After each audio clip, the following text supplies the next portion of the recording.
Hello and welcome to Beginner Spanish Lesson 4, where I'll be discussing the pronunciation of the double C and the letter X.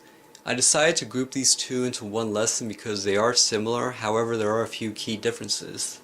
I'm going to start with the double C. Now the letter C, la letra C, can be pronounced either K or S.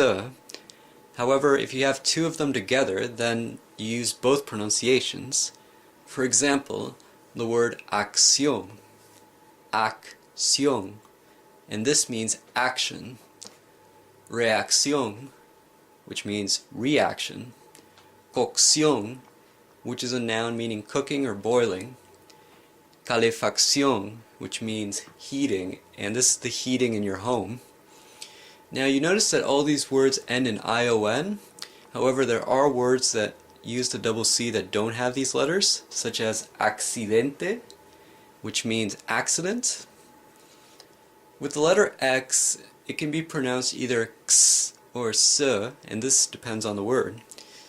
For example, the word xilófono, which means xylophone, the X is pronounced S. Conexión, which means connection, and this is one of the rare instances where there's an X used as opposed to the double C. Conexión. The X is also used for words that are common among several languages, such as extra. Now, I'd like to talk about one last example, and that's the word Oaxaca and the word Mexico.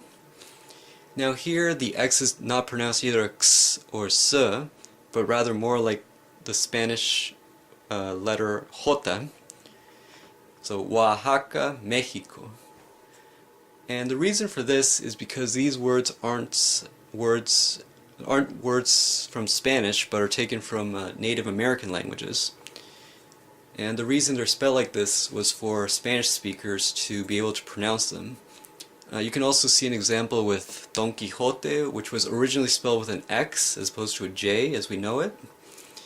And it's interesting to note that Spanish has influences or words that are taken from Native American languages as well as Arabic. And I feel that that's a really interesting topic if you have more time to study or research. Eso es todo por ahora. Ciao for now.